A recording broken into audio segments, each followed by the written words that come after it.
No, Elena doesn't really know. I mean, she knows that he did have a bad past and a darker side. But like anyone, everyone has a dark side, and everyone has the good and bad within them. So she sort of dismissed it, I guess, if you will.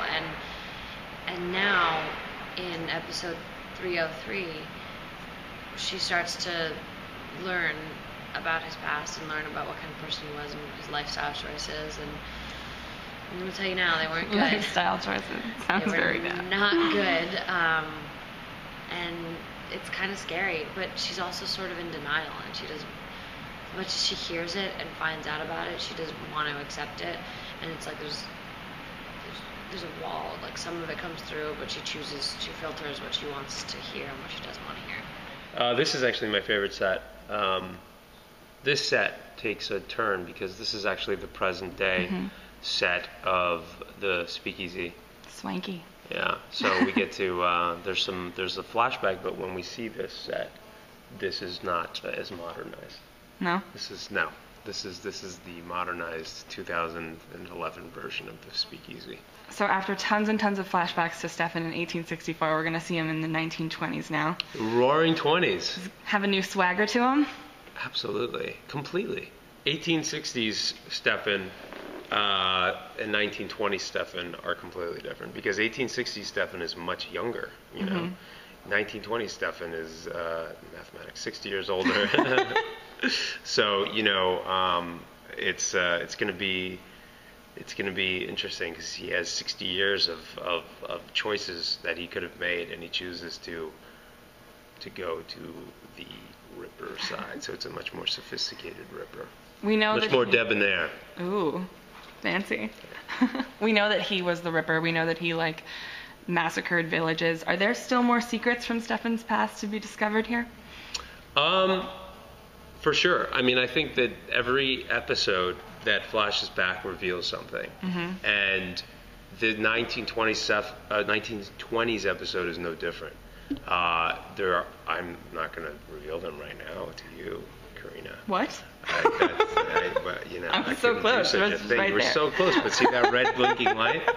When that goes off, maybe later. Maybe I'll tell you something. How does Catherine fit into the 1920s? I imagine that she would enjoy that era quite a bit. I love the 1920s as Nina Dobrev. It's my favorite era of all time. And getting to come to the set and watch everyone in their costumes and the way the set transformed, it's just absolutely stunning and so much fun. And I refuse to give you a spoiler as to whether or not I actually participated in the 20s, but I wasn't even trying to get you to do that. But I definitely came and saw the set at one point or another, whether I was acting in it or whether I was just spectating it. Just stalking quietly in the corner. Stalking quietly in the corner. Kevin has been singing your praises all over town for this season. Is that right? Yep. I paid him off. Is this your favorite season so far? Oh yeah, hands down. I knew it would be, not to be, presumptuous, but I mean, it was just kind of like, my favorite, it's so kind of different, so black and white, it's like, there's things that I love so much about season 1, season 2, there's scenes that are just like monumentally important to me, but as far as sheer enjoyment level, selfishly, yeah. You've been waiting for this stuff for a long time. Although I will say this, and I have to forewarn audiences and viewers, it's a journey. It's not like we're just going to find Stefan and he's like, just this entirely,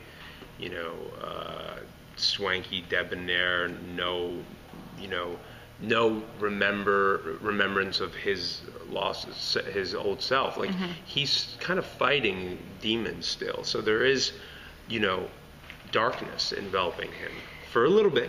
There's still that Stefan guilt. A little bit, but it sort of starts fading as the episodes continue. The first time I ever interviewed you, we were talking so much about Stefan's virtue and his loyalty, and you were you were like, I'm done with that. I'm over it. Like I want to see Stefan. No. But every story needs to have a protagonist, but every story's protagonist needs to be multi-layered, and every story's hero needs to have flaw. You know, there's no such thing unless we're watching, you know, a cartoon. You know, it's an archetype. You know, but if it's a functional television series, especially one that is potentially going to go for 6 years, we need to have hills and valleys. You know, 6 years? I need at least twice that many. You know, so long my contract is. You know. What's the most challenging part of this season for you? You know, getting, I guess it hasn't been the most challenging thing for me, but putting on these new shoes, so to speak, of Stefan, it's different, you know, sort of doing a scene with, you know, the characters that I've used to doing scenes with from episodes 1 and 2. You have sort of a disposition and a certain dynamic with them as actors. So it's interesting for me to approach something differently and look at a character that I've known for 2 years and look at them in a completely different way. For example, with Damon, you know, there's not even remotely intimidated, you know, not even remotely impressed, you know, not scared. It's so funny, you look at season 1 and I'm like, it's like the first time I ever see Damon, I'm like, Damon, you know, and now I'm like, yeah, hey Damon, you know, you, right, whatever. What was that? You know, it's like, it's a much different approach. So challenging, but great. What about with Elena as everything? I mean, right, I know when we start the season, sort of Stefan and Klaus are out of Mystic Falls, but there's no spin-off, so you kind of assume that you're kind of coming back soon. Right. Did you just say there's no spin-off? Because we're developing a... Excuse me, let me get my pen. A spin-off for Klaus and Stefan, but it's going to be a comedy. Oh. It's like The Odd Couple.